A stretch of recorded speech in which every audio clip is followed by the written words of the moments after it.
Once upon a time, dinosaurs roamed the face of the earth. When they did,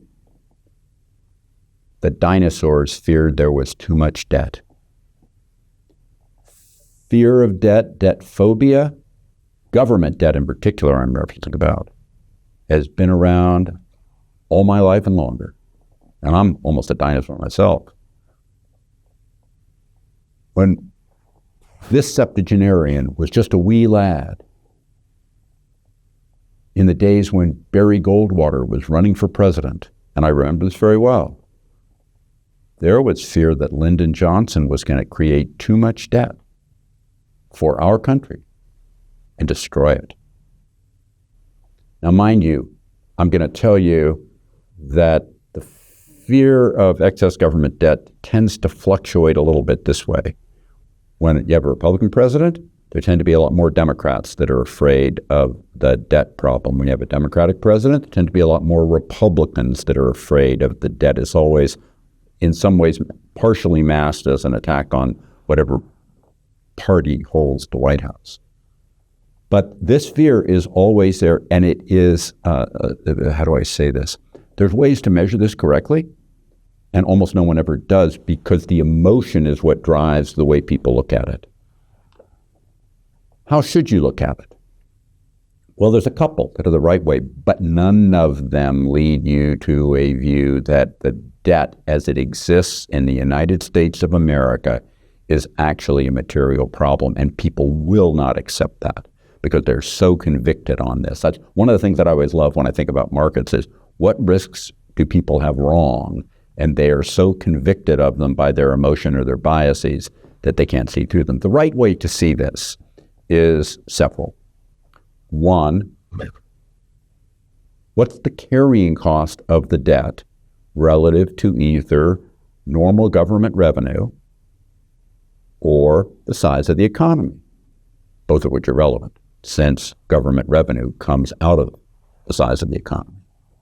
The fact of the matter is, and people will not get this, that fluctuates over time. But as we speak right now,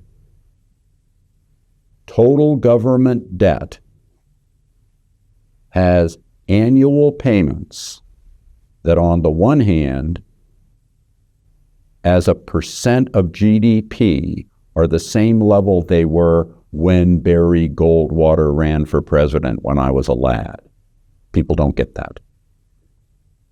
They've been higher, rising up into the 1990 period as both debt and interest rates rose. They peaked in that period and then started to fall fairly well. In the 90s, they were twice the level they are now. But interest payments as a percent of government revenue and interest payments as a percent of GDP. We are now at those same levels from when I was a wee lad. Actually, at the time, I was 13 years old. And then I got to tell you, the 1960s were marvelous. It's a wonderful time. But I think this is a marvelous time, too. People always look fondly on the past, and they don't quite get the decades from the present. They're going to look fondly on the present. Now, here's the point. Free markets set long-term interest rates. They just do. They're pretty efficient. Perfect? No. Pretty efficient? Yes. If we really had a debt problem, because we've had a lot of countries in history that have had debt problems, you know what happens? Countries' long-term bond rates go through the roof at levels that make where we are today look like the biggest bargain basement you could possibly ever imagine. The market's already told you we don't have a debt problem. All you got to do is look at interest rates to see that. Go back and look, for example, during the so-called pigs crisis at the interest rates of places like the pigs. If you remember, Portugal, Italy, Ireland, Greece, Spain, pigs. I mean, Italy had 20+% interest rates. 20 plus. Greece, worse. There's the whole period where Greece didn't have any interest rates. Couldn't get any. My point is, And they didn't go bankrupt. They just got to where people were real afraid they might. My point is, if we really had a debt problem, you'd see long-term interest rates go through the roofs. That long-term interest rates are relatively benign by long-term history standards. I mean, where we are with long rates today, this is where we were most of history, where the U.S. was most of history. Bounce around, little volatility, sure. But this is where we were most of history. The rates of the 15 years, the 10 years from 2010 to 2020, those are abnormally low rates. What I want you to see is, well, let me go back to my prior point. Interest payments on federal debt, all in, comprise less than 10% of annual federal income. It is the first obligation of the United States government. At those kinds of levels, the government carries the debt easily and has many times before.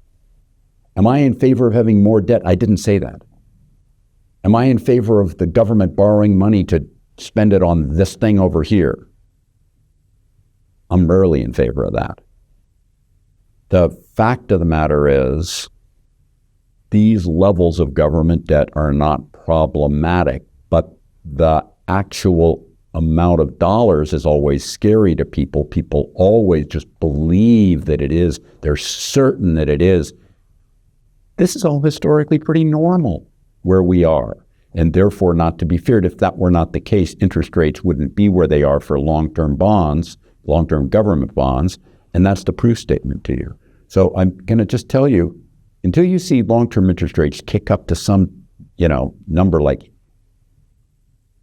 long-term government bond rates like 8, 9, 10, 12%, don't get excited about the debt phobia that you will hear from fearmongers every single year of your life and that I've heard going back to the days of Barry Goldwater. Thank you very much for listening to me.